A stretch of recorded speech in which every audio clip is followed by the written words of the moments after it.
오늘도 새 하루를 주신 주님의 이름을 찬양합니다. 믿음으로 사는 복된 하루가 되십시다. 요한복음 13장부터 17장에는 중요한 내용이 담겨 있습니다. 예수님의 마지막 설교가 담겨 있기 때문입니다. 그 부분을 고별 설교라고도 하고 다락방 광화라고도 합니다. 오늘 본문 14장은 그것의 서두 부분에 속합니다. 이 고별 설교의 핵심이 뭐냐면 바로 하나됨입니다.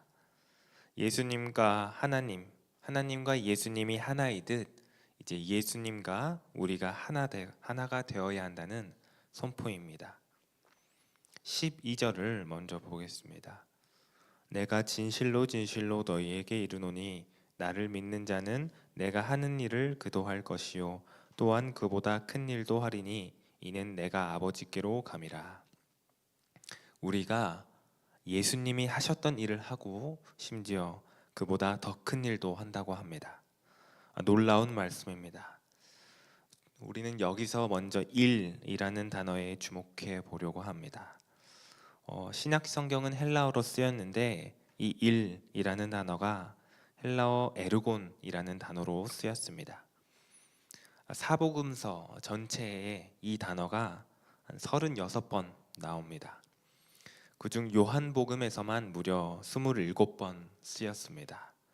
4분의 3 정도가 쓰인 것인데 특히 요한복음 3장부터 10장까지 이 단어가 한 번 이상 꼭 등장하고 특별히 방금 읽었던 14장에서 10절에서 12절까지 연속적으로 이 단어가 사용됩니다. 그래서 요한이 왜 이렇게 이 단어를 집요하게 반복했을까라는 고민을 해본 것 같습니다. 아마 우리 가슴에 이 문장을 각인시키고 싶었던 것일 겁니다. 예수 믿는 자여 이제 그대들이 예수님의 일을 해야 합니다. 당신이 예수님의 일을 이어받은 사역자입니다 라고 말해주려는 것입니다. 그렇다면 예수님이 하셨던 그 일, 예수님이 하셨던 일이 무엇이었을까요? 이것을 알기 위해 이 단어가 쓰였던 27번 이 단어가 쓰였다고 했는데 그 단어가 쓰인 부분을 전부 다 조사해서 쭉 나열하면 다 파악할 수 있겠죠? 하지만 그렇지 않아도 됩니다. 복잡하게 생각할 것 없이 요한복음의 가장 유명한 구절만 봐도 예수님의 일을 쉽게 알 수 있습니다.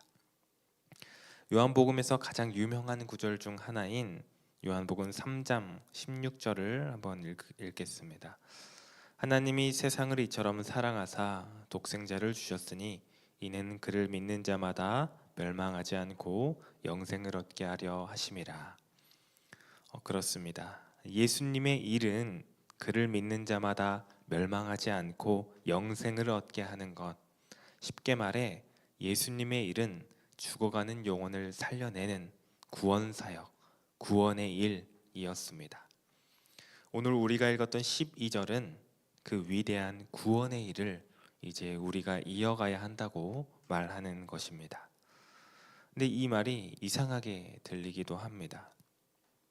구원은 오직 하나님께 속한 것이고 예수님이 십자가에서 다 이루었다고 선포하신 완성된 사역이잖아요. 인간은 거기에 털끌만큼도 기여할 수 없는데 놀라운 신비가 있는 것 같습니다. 하나님은 그 완성된 구원의 은혜를 이 땅에 적용하실 때, 이 땅에서 구원 사역을 이루어 가실 때에 반드시 주님의 일을 하는 사람들, 즉 교회라는 수단을 통과하게 하셨다는 것입니다. 반드시 교회를 통해 구원 사역을 이루어 가신다는 것입니다. 반드시. 하나님이 능력이 없어서 우리에게 도와달라고 하시는 게 아닙니다. 하나님은 교회의 선교와 성도들의 전도를 통해 이 땅에 자녀를 낳기로 작정하신 것입니다. 전율 돋는 일입니다. 너무나 영광스러운 일입니다.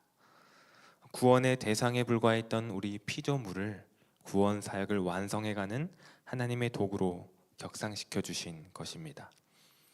그런데 왜 이렇게 하셨을까?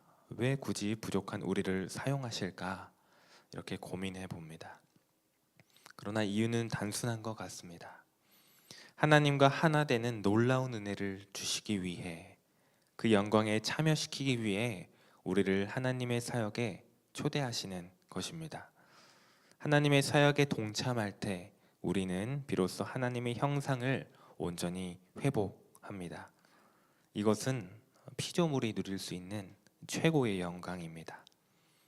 우주를 만드신 하나님의 그 구원 드라마에 우리를 캐스팅하신 것입니다. 감히 상상도 할 수 없는 은혜입니다. 그런데 한 걸음 더 나아갑니다. 단순히 우리가 예수님의 일을 하는 정도가 아니라 그보다 큰 일도 하리니 라고 선언하십니다.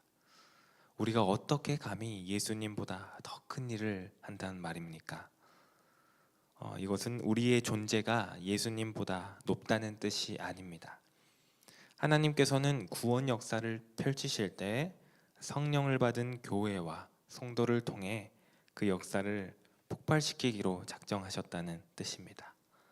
실제로 사도행전 2장에서 성령을 받은 베드로가 설교할 때 3천 명이 돌아오는 역사가 일어났습니다. 예수님이 지상에 계실 때 한 번에 3천 명이 회개했다, 이런 기록은 쓰여지지 않았습니다. 예수님이 능력이 없어서 안 하신 게 아닙니다. 교회와 성도를 통해 그 구원의 역사를 완성해 가시려고 하나님이 그렇게 계획하신 것입니다. 이 모든 역사가 교회 단독의 일이 아닐 것입니다. 교회를 통해 예수님이 직접 하신 것입니다. 그래서 주시는 약속이 14절입니다.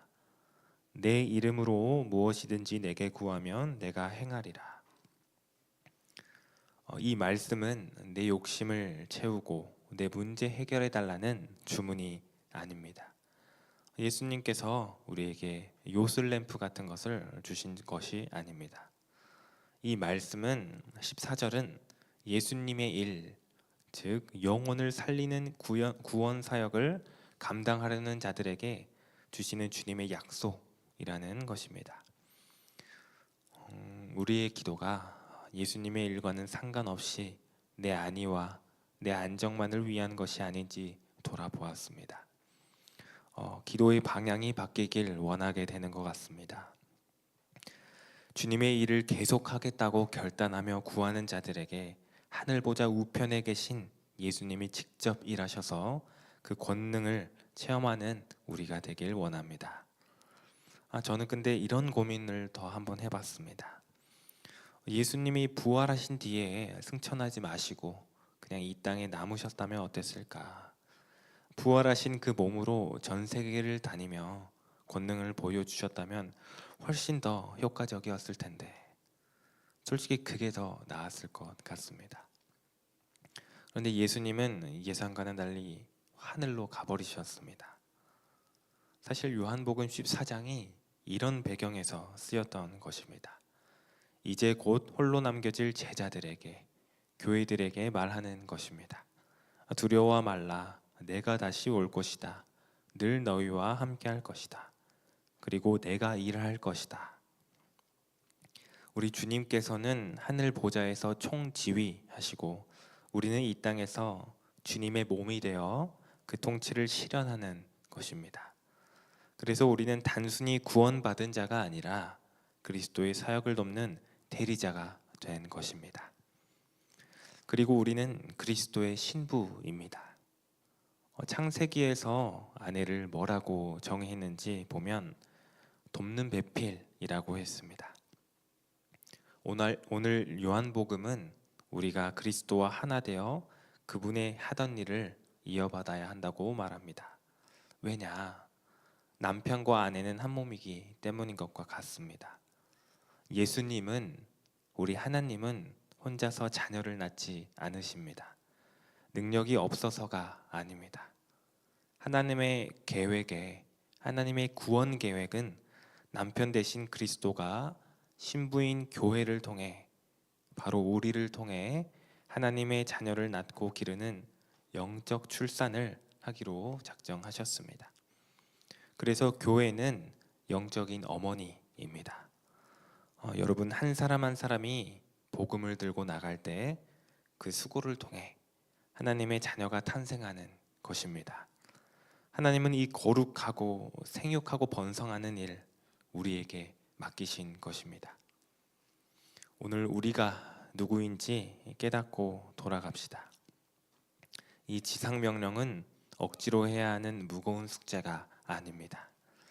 피조물인 우리가 창조주 하나님 사역에 돕는 배필로 초대받은 것은 최고의 특권입니다. 하늘 보좌 우편에 계신 신랑 예수께서 지금 우리를 보고 계십니다. 사랑하는 신부야, 이 땅의 영혼들을 함께 살려내자. 나는 하늘에서 너는 땅에서. 이 부르심 앞에 우리 사명이 짐이 아니라 영광이라고 반응하면 좋겠습니다. 이제 우리가 해야 합니다. 그리스도의 신부라는 거룩한 자부심을 가지고 주의 일을 감당하는 진짜 믿음의 군사가 되기를, 진짜 사명자가 되기를 주님의 이름으로 소망합니다. 기도하겠습니다. 거룩하신 주님, 감사합니다. 이 땅에서 구원의 일을, 구원 사역을 완성하시고 승천하셔서 하늘 보좌에서 지금도 통치하시는 만왕의 왕 우리 주님께서 그 구원 사역을 교회를 통해, 우리를 통해 이룰 수 있도록 수행하시니 감사합니다. 이 영광의 사역에 우리들이 부름 받았으니 모든 믿는 자들이 이 일에 열심하고 충성하여 그리스도께서 하신 일을, 그리고 더 큰 일을 성령 안에서 이루는 우리들이 되게 하여 주시옵소서. 예수 그리스도의 이름으로 기도드리옵나이다. 아멘.